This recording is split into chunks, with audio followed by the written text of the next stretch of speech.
에베소서 3장 14절부터 21절까지 말씀을 번갈아 가면서 저 여러분이 읽도록 하겠습니다. 제가 14절 먼저 읽겠습니다. 그러므로 나는 아버지께 무릎을 꿇고 빕니다. 아버지께서는 하늘과 땅에 있는 각 족속에게 이름을 붙여주신 분이십니다. 아버지께서 그분의 영광의 풍성하심을 따라 그분의 성령을 통하여 여러분의 속사람을 능력으로 강건하게 하여 주시고 그리스도를 여러분의 마음속에 머물러 계시게 하여 주시기를 빕니다. 여러분이 사랑 속에 뿌리를 받고 털을 잡아서 모든 성도와 함께 여러분이 그리스도의 사랑의 너비와 길이와 높이와 깊이가 어떠한지를 깨달을 수 있게 되고 지식을 초월하는 그리스도의 사랑을 알게 되기를 빕니다. 그리하여 하나님의 온갖 충만하심으로 여러분이 충만하여지기를 바랍니다. 우리 가운데서 일하시는 능력을 따라 우리가 구하거나 생각하는 것 이상으로 더욱 넘치게 주실 수 있는 분에게 교회 안에서와 그리스도 예수 안에서 영광이 대대로 영원 무궁하도록 있기를 빕니다. 아멘. 아멘.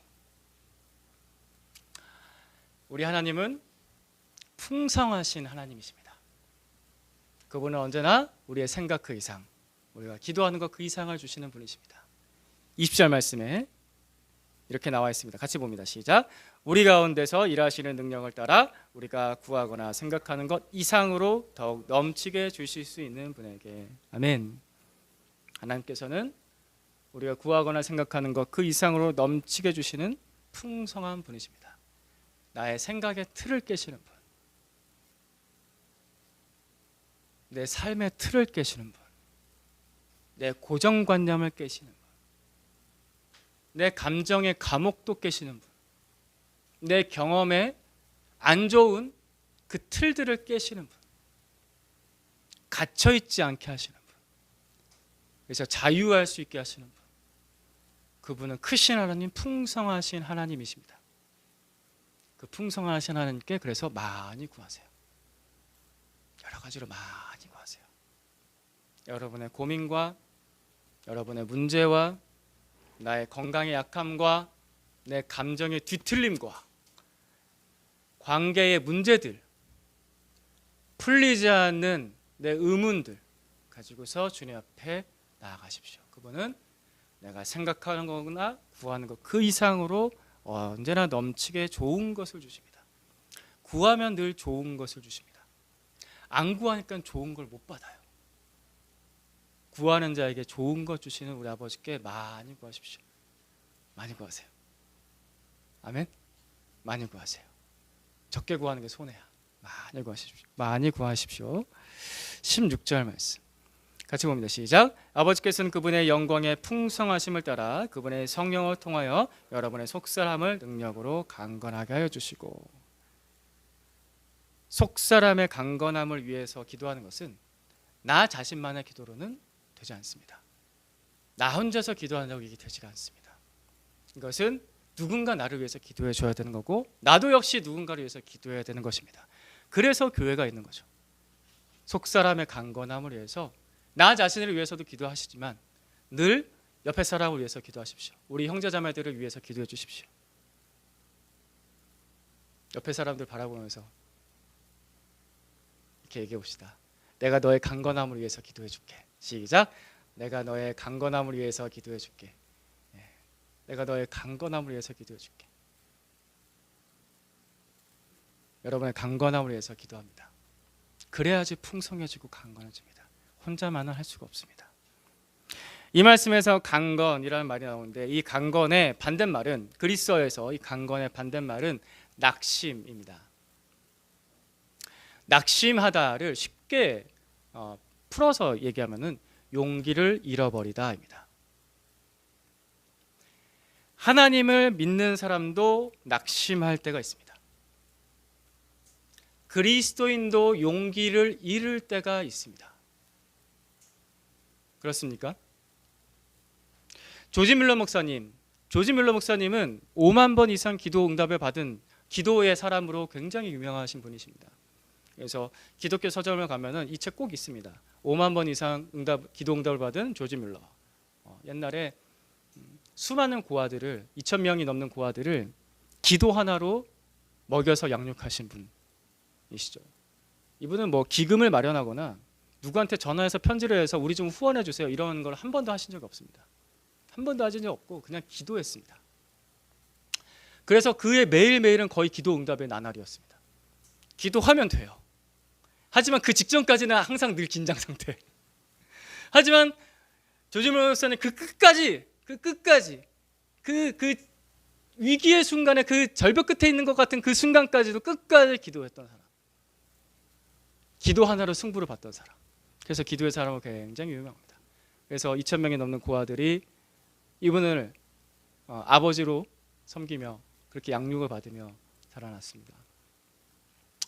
그래서 이 조지 밀러 목사님이 하도 유명해서 어떤 한 후배 목사님이 조지 밀러 목사님을 찾아가서 밀러 목사님한테 이렇게 질문을 했어요. 목사님은 이렇게 힘든 일을 하시면서 낙담하실 때는 없으셨습니까? 그죠? 그렇게 기도 응답을 많이 받는 분은 낙심할 일이 없을까요? 그렇게 믿음의 큰 사람은 절대로 용기를 잃을 일이 없을까요? 궁금하죠. 그러자 조지 밀러 목사님이 이렇게 대답하셨습니다. 그렇죠. 제가 낙심할 일이 정말 많았습니다.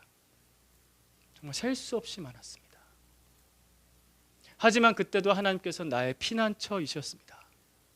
그러면서 그분이 나눠준 말씀이 이사야 40장 29절 말씀입니다. 같이 읽어볼까요? 시작.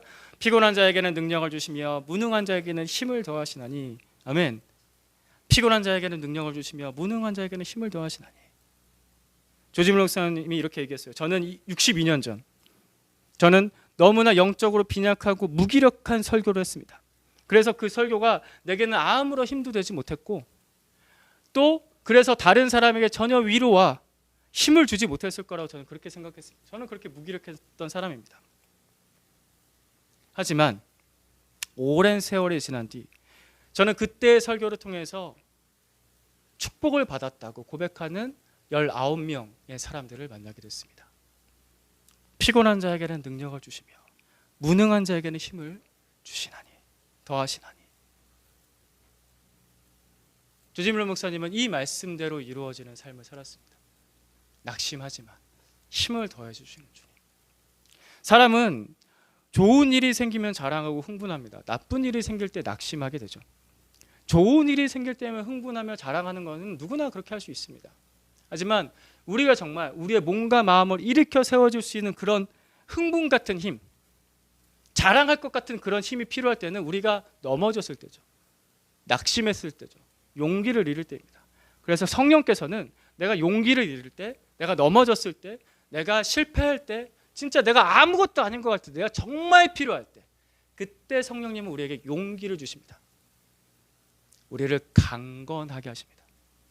넘어진 나를 일으켜 세우시고 우리의 속사람을 그분께서 용기를 불어넣어 주셔서 강하게 하시는 것입니다.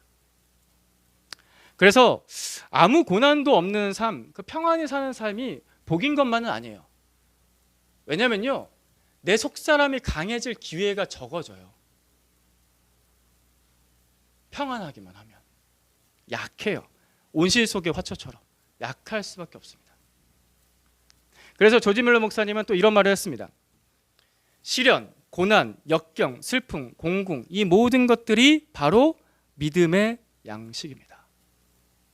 고난이 믿음의 양식이라고 하셨습니다. 시련이 믿음의 양식이래요. 힘들어 죽겠는 게 믿음의 양식이래요. 믿음의 양식은 이런 것들입니다. 좋은 게 아니라, 잘 되는 것만이 아니라 힘들 때 그 순간이 믿음의 양식이 될 수 있다는 겁니다. 밀러 목사님이 고아들을 기르면서 빵 떨어질 때가 정말 많았고 돈 떨어질 때가 정말 많았습니다. 그랬던 어느 날이었습니다. 어느 날 저녁에 다음 날 아침에 2,000명의 아이들을 먹일 양식이 없었어요. 아침 식사가 없었어요. 여러분이라면 어떻게 했습니까? 당장 내일 아침에 아이들을 먹여야 되는데 먹을 빵이 하나도 없습니다. 방법이 없어요. 저 같았으면 낙심했을 것 같습니다. 아마도 조지 밀러 목사님이 아까 솔직하게 말씀하셨던 것처럼 그날 저녁도 낙심했을 수도 있습니다. 불안했을 수도 있습니다. 두려웠을 수도 있습니다. 하지만 그는 그것만으로 그친 것이 아니라 그것을 가지고 그의 필요를 가지고 하나님께 나아가 기도했습니다. 그날 밤에 주님께 나아가서 아이들을 먹일 빵을 달라고 기도했습니다. 그리고 다음날 아침이 됐죠. 다음날 아침 여러분 예상하듯이 놀랍게도 2,000명의 아이들은 여느 때와 똑같이 충분하게 아침 식사를 다 먹을 수 있었습니다. 조지 뮬러 목사님은 그 빵이 어디서 왔는지 몰랐습니다. 기도는 했지만 어디서 왔는지는 몰랐어요. 왜냐하면 그 빵을 기부해 주신 분이 비밀로 해달라고 했기 때문에 몰랐습니다. 근데 그날 밤 사이에 무슨 일이 있었는지 이분은 그 아침에 먹을 빵뿐만 아니라 며칠치 식량을 이 고아원에 보내주셨습니다. 낙심하는 거, 용기를 잃는 거, 힘든 거, 어려운 거 전혀 달갑지만은 않죠. 그런 일을 막 나한테 많이 왔으면 좋겠어요 라고 기도하시는 분 계십니까? 전혀 그렇지 않습니다. 그렇지 않지만 성령께서는 우리가 낙심할 일을 못 먹을 양식으로 두시는 것이 아니라 그것을 우리가 먹을 수 있는, 잘 먹을 수 있는 믿음의 양식으로 바꿔주십니다. 이게 믿는 자의 삶입니다. 이것이 성령께서 우리의 속사람을 강건하게 만드시는 방법입니다. 평안하게 온실 속의 화초처럼 기르는 것이 아니라 내가 힘든 일, 낙심할 일, 용기를 잃을 일, 너무나도 지치는 일, 그 일을 내가 하나님 앞으로 가져 나갈 때 성령께서는 그것을 믿음의 양식으로 바꿔서 그것을 먹여주시는 거예요. 그래서 더 용기를 주시는 거죠. 믿음으로 살면은 하나님께서 너를 돌봐주신다. 믿음으로 살면은 너의 기도에 대해서 응답해 주신다. 약해지지 말아라 라고 하시면서 성령께서 우리를 먹여주십니다. 속사람을 강하게 하십니다. 그래서 우리가 어제 낙심한 일, 오늘 힘든 일, 내일 용기를 잃을 일들을 가지고서 하나하나 가지고서 주님께 나아가는 겁니다. 그래서 구하세요. 주님 이것을 바꿔달라고. 힘든 일이에요. 아니, 솔직히 저 좀 힘들거든요. 근데 주님 이거를 믿음의 양식으로 바꿔줄 것을 주님께 기도합니다. 그리고 저한테 다시 먹여주세요. 저에게 힘 주세요. 저에게 용기 주세요. 하나님 저에게 평안한 삶을 주세요. 고난 없는 삶을 주세요. 할 수도 있지만 사실 그것은 좀 어리석은 기도입니다. 왜냐하면 우리가 이 땅에 발붙이고 사는 동안에 고난이 없을 수가 없습니다. 힘든 일이 없을 수가 없습니다. 그죠? 그러니 지혜로운 기도는 이것입니다. 성령님, 제 속사람을 강하게 해주십시오. 내가 어려운 일을 믿음의 양식으로 바꿔주십시오. 하나님 제가 용기를 내서 살 수 있게 제게 없는 용기를 주십시오. 이 사람이 강건해지는 사람입니다. 이 기도가 지혜로운 기도입니다. 우리가 그렇게 기도하기 바랍니다. 그리고 또 옆에 사람들이 그렇게 힘든 일을 당하면은 하나님 저 사람의 힘든 일을 바꿔서 믿음의 양식으로 바꿔주십시오. 그렇게 기도하는 거예요. 저 사람이 이번에 한 번 더 강해질 수 있게 해주십시오. 그렇게 기도하는 겁니다. 이게 우리가 이 땅을 살아가면서 기도하는 방법입니다. 그렇게 기도해 주시겠습니까? 제가 맨날 약해진다고 할 때마다 저를 위해서 그렇게 기도해 주세요. 저도 여러분을 위해서 그렇게 기도하겠습니다. 17절 말씀 같이 보겠습니다. 17절 같이 보는 시작. 믿음으로 말미암아 그리스도를 여러분의 마음속에 머물러 계시게 하여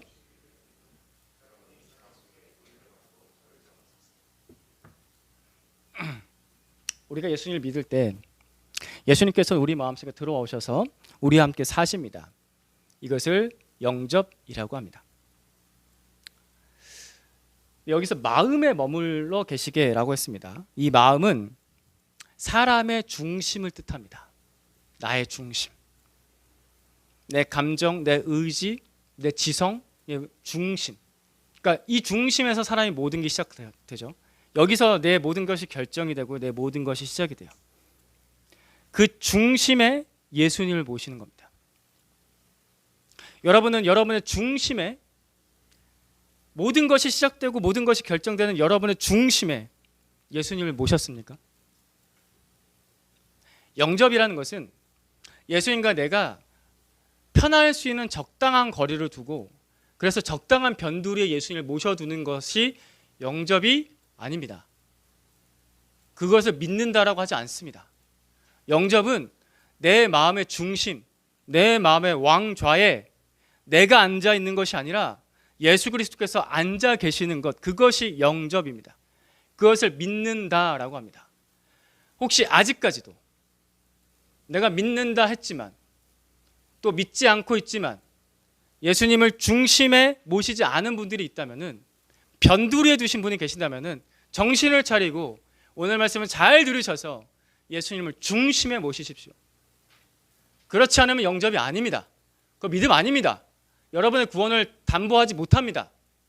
하나님께서는 그런 믿음 인정하지 않으신다고요. 내 마음이 중심에 모시는 겁니다. 대학생이 돼서 대학교에 들어와서 처음으로 복음을 듣고서 예수님을 영접한 청년이 있었습니다. 이 청년은 그날 예수님의 복음을 듣고서 너무 좋아하면서 예수님을 영접했습니다. 자신의 마음에 영접하면서 그날 너무 기뻐했습니다. 복음을 전해준 사람에게 너무 감사했고 앞으로도 신앙생활 잘하겠노라고 다짐을 했습니다. 그러고 나서 모임이 다 끝나고 나서 집에 돌아가서 저녁밥을 먹으려고 하는데 밥숟가락을 뜨려고 하는데 그 순간 갑자기 내 마음속에 예수님이 안 계신 것 같은 거예요. 그래서 밥숟가락을 내려놓고서 기도했습니다. 예수님, 제가 아까 영접 기도했는데 예수님이 제 마음에 안 계신 것 같습니다. 제 마음에 꼭 계셔 주셔야 됩니다. 꼭 계셔 주십시오. 간절하게 기도하고서 기다리니까 마음에 평안이 찾아왔습니다. 그래서 기쁘게 또 예수님 내 안에 계시는구나. 그래서 밥을 잘 먹었습니다. 밥을 잘 먹고 나서 하루 일과를 마치고 샤워를 하고서 자려고 하는데 샤워를 하는데 갑자기 내 마음에 예수님이 안 계신 것 같은 또 불안한 마음이 드는 거죠. 그래서 예수님께 기도했습니다. 불안한 마음을 가지고서 예수님, 제 마음이 왜 이렇게 불안하죠? 오늘 제가 예수님 믿었는데요. 왜 이렇게 제 마음이 불안하죠? 예수님 제 안에 안 계신 거 아니세요? 제 안에 꼭 계셔야 됩니다. 제가 기도했잖아요. 예수님 제 안에 꼭 계셔 주십시오. 하고 또 간절하게 기도했습니다. 그리고 나서 평안이 찾아오자 그날 밤에 잠을 잘 잘 수가 있었습니다. 이 청년이 이 똑같은 기도를, 이 영접 기도를 얼마나 했을까요? 제가 얼마나 했다고 말씀드렸죠? 양육할 때 자주 했던 예화죠. 한 달 내내 이 똑같은 영접 기도를 한 달 내내 했습니다. 불안할 때마다, 예수님이 안 계신 것 같을 때마다, 내 마음의 중심에 예수님이 안 계신 것 같을 때마다 계속 기도한 겁니다. 그러니까 이 청년이 그제서야 예수님이 내 마음에 확실하게 계시는구나 라고 확신하게 됐습니다. 느껴졌어요. 그게 예수님의 임재가 느껴졌어요. 그때부터 진짜 예수님 늘 내 안에 계셔 라고 하면서 신앙생활을 했습니다. 이 청년이 나중에 혹시라도 예수님 내 마음에 안 계신 것 같으면 이 사람이 또 어떻게 했을까요? 영접 기도를 또 했을걸요. 예수님 제 마음에 꼭 계셔달라고. 물론 이게 교리적으로 맞지 않습니다. 교리적으로는 전혀 맞지 않습니다. 하지만 그의 태도는 맞습니다. 이분의 마음속에 예수님께서 찾아오신 날은 언제였을까요? 첫째 날에 찾아오셨을까요? 30일 후에 찾아오셨을까요? 네, 여러분도 그렇게 생각하십니까? 저도 첫째 날이라고 생각됩니다. 첫째 날 예수님께서 이 사람 마음에 찾아오셨습니다. 다만 이 사람 마음 속에서 구원의 확신, 구원의 감격이 생길 때까지가 30일이 걸린 거죠. 그리고 이분에게서 배울 수 있는 아주 중요한 태도가 있습니다. 너무나 좋은 태도가 있어요. 이게 뭐냐면은 예수님을 소중하게 여기는 태도입니다. 그는 결코 그의 영접 기도를 가볍게 생각하지 않았습니다. 그는 예수님을 믿는 것을 결코 아무렇게나 생각하지 않았습니다. 예수님이 계시든지 말든지 이런 생각을 하질 않았다고요. 예수님이 너무 소중한 거예요. 예수님이 안 계시면 안 돼요. 주님, 제 안에 예수님이 안 계시면 안 돼요. 이거는요, 예수님이 소중하기 때문에 터져나오는 기도예요. 여러분 안에 이런 기도가 터져나오길 바랍니다. 예수님을 믿었건 안 믿었건 이 기도가 터져나오길 바랍니다. 도대체 다른 게 뭐가 그렇게 소중하셔서 이 기도를 안 하십니까? 예수님이 가장 소중한 거 아닙니까? 여러분에게 예수님이 가장 소중하십니까? 그렇다면 예수님을 중심에 모셨습니까? 내 모든 결정, 내 모든 시작이 되는 그 중심에 예수님이 계십니까? 그래서 예수님께 다 물으십니까? 예수님께 그 모든 일에 의지하십니까? 당신이 나의 모든 것이라고 고백하십니까? 예수님을 소중하게 여기십시오. 믿는다는 것은 예수님을 적당히 인정하는 게 아닙니다. 그분과의 관계를 맺으면서 그분을 소중하게 생각하는 거예요. 여러분의 죄를 용서하신 예수 그리스도를 여러분의 구원자로, 그 소중한 분을 여러분의 중심에 모시세요. 이게 믿는 겁니다. 예수님을 나의 선한 목자, 나의 주인으로 그렇게 믿고 그렇게 그 소중한 분을 내 마음의 중심에 모셔드리는 거예요. 나의 구원자, 나의 주인이신 그분을, 소중하신 분을 내 마음의 중심에 모셔드린 거예요.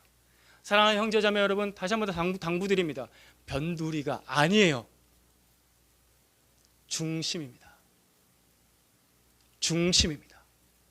나의 가장 중요한 자리, 그 중심에 예수님을 모셔드리는 기도를 하는 겁니다.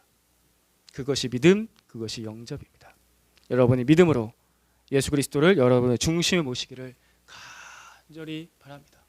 저는 지금도 여러분을 위해서 이것을 위해서 기도합니다. 자꾸 변두리에 둔 것 같아서, 자꾸 제대로 모시지 않은 것 같아서 제 마음은 이것 때문에 걱정을 합니다. 여러분, 제가 이것 때문에 걱정하는 거 가지고서 걱정하실 필요는 없는데요, 찔림은 받으셔야 됩니다. 목사는 이거 걱정하라고 목사로 부름받은 사람이니까. 근데 이렇게 기도를 하시면 제발 변두리에 두지 마시고 중심에 두십시오. 중심이 아니면 예수님은 내 마음에 오시지 않습니다. 그렇게 되기를 간절히 기도하고 또 그렇게 되기를 축복합니다. 그러면 여러분의 인생은 변화됩니다. 이렇게 17절 말씀은 예수님을 처음 믿을 때 영접으로 이해할 수 있습니다. 이게 첫 번째 이해고요. 두 번째 이해는, 이 말씀을 두 번째로 이해하는 것은 예수님께서 나와 함께 하심, 임재라고 하죠. 그분이 나와 늘 동거하시고 동행하시는 그 임재를 매일매일 경험하는 삶으로 이해할 수 있습니다. 주님, 저와 매일 매 순간 함께 해주세요. 오늘 하루를 시작할 때 주님, 제가 주님과 동거하고 동행하기를 원합니다. 주님의 임재를 경험하는 겁니다. 어떻게 하면 이 소중한 주님을 매일 매 순간 생각하며 살까요?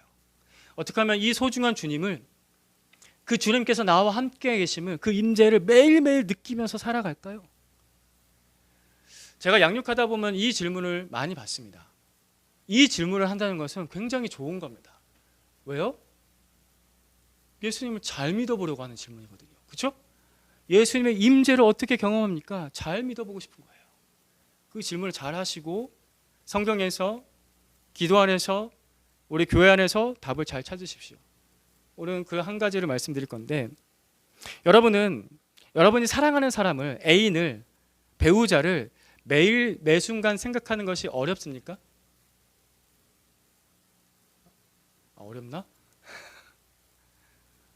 어려우세요? 그게 어려우세요? 우리 어린 청소년들은 엄마 아빠를 매일 생각하는 게 어려우세요? 나 안 사랑하니? 남편과 아내를, 사랑하는 애인은 매일 매 순간 시시때때로 자꾸 떠오르고 생각하는 게 어렵냐고요? 하나도 어렵지 않아요. 자동으로 돼요. 어떻게 이게 자동으로 되죠? 답은 이미 말했죠. 왜요? 사랑하니까. 사랑하니까.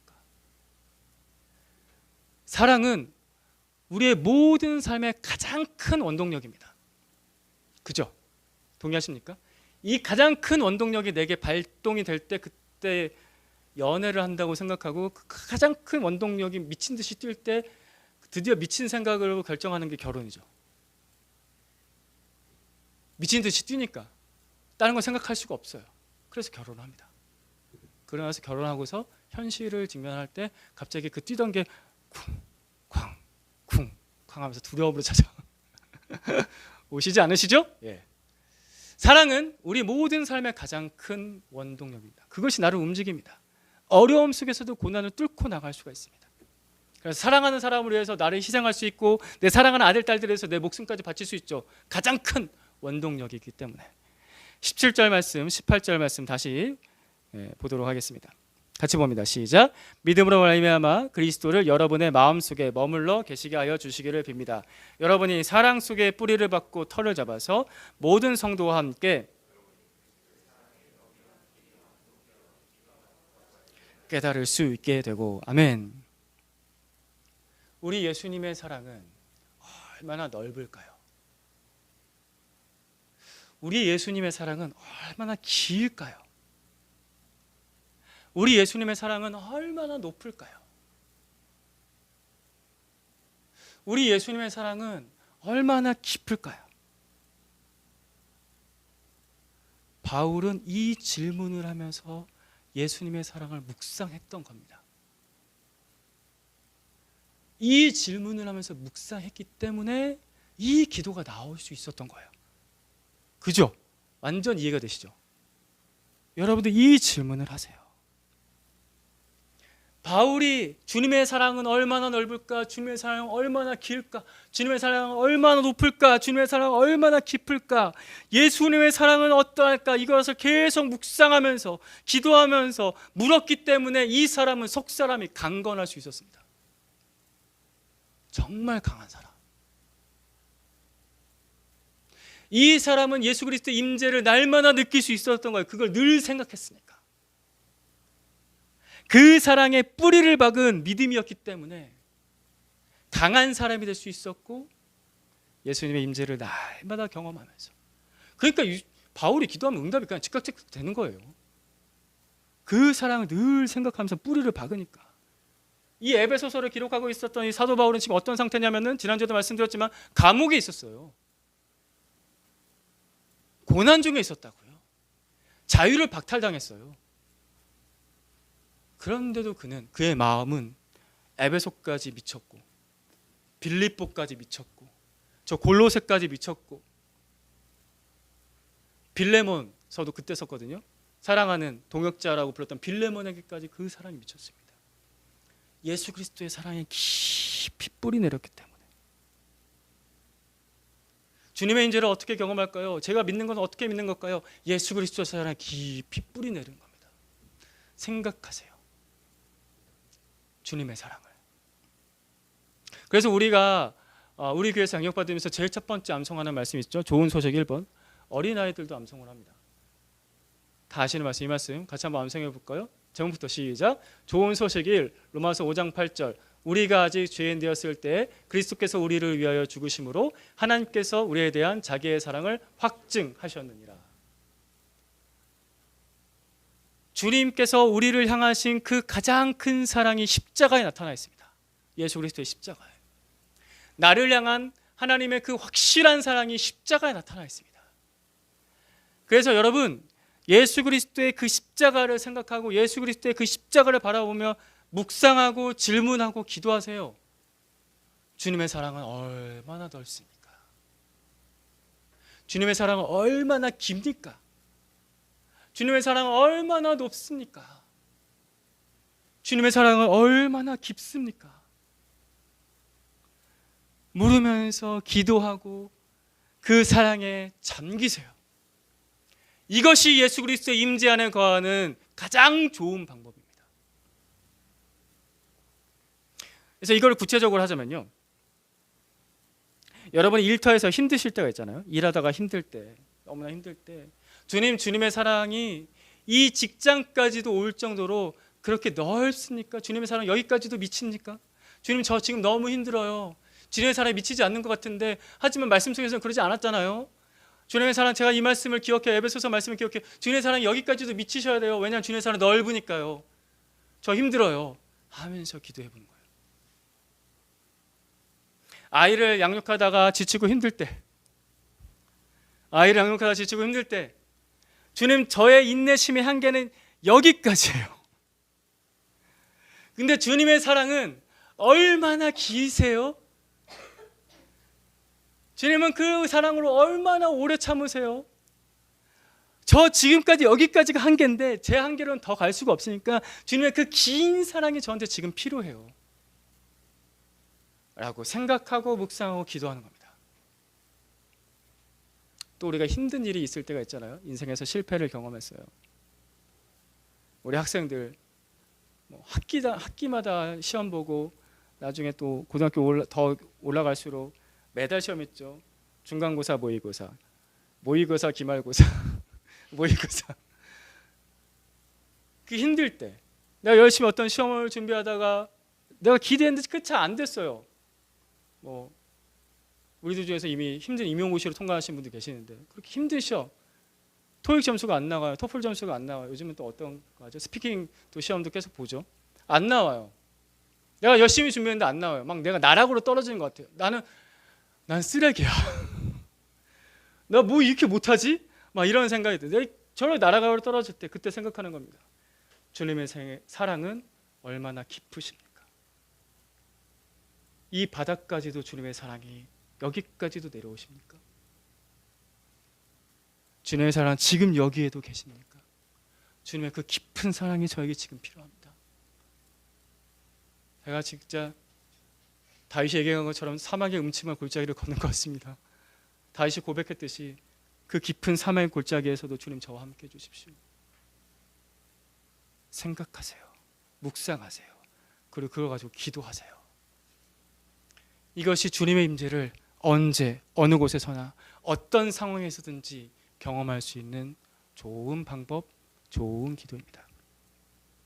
그래서 우리 사랑하는 형제자매들이 교회 안에서만 뿐만 아니라 이렇게 찬양하고 기도하고 예배 드릴 때뿐만 아니라 여러분의 일상에서 여러분이 기쁠 때든지 슬플 때든지 힘들 때든지 그 어떤 순간에든지 예수 그리스도의 사랑 안에 깊이 거하길 바랍니다. 깊이 거하길 바랍니다. 이걸 놓고서 기도하십시오. 지난주에도 말씀드렸지만 이 기도는 사도 바울이 제자들을 위해서 한 기도입니다. 자기 자신을 위해서도 기도했겠지만 지금 에베소서 말씀은 내가 너희를 위해서 이렇게 기도한다라고 하는 말씀입니다. 그래서 풍성한 삶, 강건한 삶, 충만한 삶은 내가 열심히 기도해야 되기도 하지만 근데 그것으로는 늘 부족하고 누군가 나를 위해서 기도해 줘야 됩니다. 우리가 그런 기도를 해야 됩니다. 낙심한 형제 자매를 위해서 용기를 달라고 기도합시다. 그 낙심했던 그 일이 믿음의 양식으로 바뀌게 해달라고 기도합시다. 굉장히 구체적인 기도죠. 이게 굉장히 지혜로운 기도입니다. 여러분 이거 꼭 기억하세요. 하나님 내가 낙심하는 그 일이 믿음의 양식으로 바뀌게 해주십시오. 그래서 그게 내가 이걸 잘 먹고 힘나게 해주십시오. 내 형제가 지금 너무나 힘든데 그것이 그에게 믿음의 양식으로 바뀌게 해주십시오. 그거 먹고 힘나게 해주십시오. 성령께서 그를 강건하게 해주십시오. 그 속사람에 강건하게 해주십시오. 또 우리 안에 아직 회심하지 못한 형제자매들을 위해서 주님, 그의 인생 중에 아직 변두리에 계신 우리 주님, 이제는 그의 중심 안에 그가 온전히 영접할 수 있도록 하나님, 그가 그래서 구원을 온전히 받을 수 있도록 주님께서 내 안에 계시나 그 기쁨을 충만하게 경험할 수 있도록 하나님, 그가 구원받게 해주십시오. 중심에 계셔 주십시오. 중심으로 영접하게 해주십시오. 이것도 기도해야 될 제목입니다. 그리고 우리가 믿음이 사랑에, 그 예수 그리스도의 사랑에 깊이 뿌리 내려서 교회 있을 때만 예수님 믿는 것 같고 그런 거 말고 우리가 힘들 때, 어려울 때 일상 속에서 예수님의 그 임재를 경험하는, 그래서 막 운전하고 가다가 막 기도가 터져 나오는, 길을 걷다가 꽃을 보니까 너무 기쁜, 주님께서 만드신 거야. 뭐 이런 게 미친 것 같으세요? 아니에요. 예수님 믿는 사람들은요 그냥 길을 걸으면서도 기뻐요. 꽃을 보면서도 감사해요. 비가 내려도 좋아요. 너무 뜨거워도 좋아요. 주님의 그 충만한 임재가, 그 넓고 길고 높고 깊은 사랑이 나를 채우기 때문에 우리 그것을 위해서, 나를 위해서도 기도하고 서로를 위해서도 기도해 줍시다. 그래서 이 한 주 그 충만한 삶 살길 바랍니다. 우리 교회가 함께 우리 세 가지 기도 제목 가지고서 이 시간에 같이 목소리 내서 통성으로 한번 기도하십시다. 기도하겠습니다. 하나님 아버지, 우리 사랑하는 형제자매들이, 이 자리에 있는 우리 귀한 형제자매들이 예수 그리스도의 그 높은 사랑, 그 깊은 사랑, 그 넓은 사랑, 그 긴 사랑에, 그 사랑의 뿌리를 내려서 주님의 임재 가운데, 그 사랑 가운데 깊이 거하게 해주십시오. 오늘 예배를 끝나고 돌아가는 하나님 아버지, 그 발걸음 가운데, 일상을 시작하는 그 월요일부터 토요일까지 그 일상 가운데, 일터 속에서, 가정 속에서, 친구들을 만나는 관계 속에서 어려운 일을 당할 때 하나님, 여기까지도 미치는 예수 그리스도의 사랑, 지금 여기까지도 인내하고 나를 기다려주시는 그 긴 사랑, 나를 높은 곳으로 이끄시며 하나님과 교제 나누게 하신 그 높은 사랑, 내가 나락에 떨어지고 내가 힘들고 지칠 때 그 깊은 바닥까지도 내려오시는 그 사랑, 아버지, 그 사랑에 의지하며 뿌리를 내며 주님의 임재를 경험하게 하여 주시옵소서. 우리의 믿음이 주님의 사랑에 깊이 뿌리내게 하여 주시기를 합니다. 저리 기도합니다. 주님, 그래서 우리 모두가 충만한 삶 살게 하여 주시옵소서.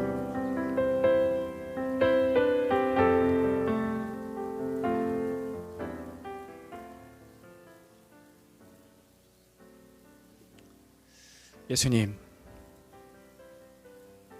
우리에게 은혜와 사랑을 주시는 예수님, 주님의 그 은혜, 그 사랑에, 가장 확실한 그 십자가의 사랑에 우리의 믿음의 뿌리를 내립니다. 주님, 우리 중심에 계셔 주시옵소서. 그 넓은 사랑, 그 긴 사랑, 그 높은 사랑, 그 깊은 사랑에 우리의 믿음의 뿌리를 내립니다. 매일매일 주님의 임재 가운데 살게 하여 주시옵소서. 여기 있는 모든 사람이 속사람이 강건한 사람, 고난을 피해가는 것만이 아니라 고난을 믿음의 양식으로 먹고 사는 사람, 이 세상에서 성령의 능력으로 강건한 사람으로 살게 주님 우리에게 역사하여 주시옵소서. 새로 시작되는 이 한 주의 삶을 주님께 의탁합니다. 우리의 기도에 응답하여 주시옵소서. 우리 주 예수 그리스도의 이름으로 기도드립니다. 아멘.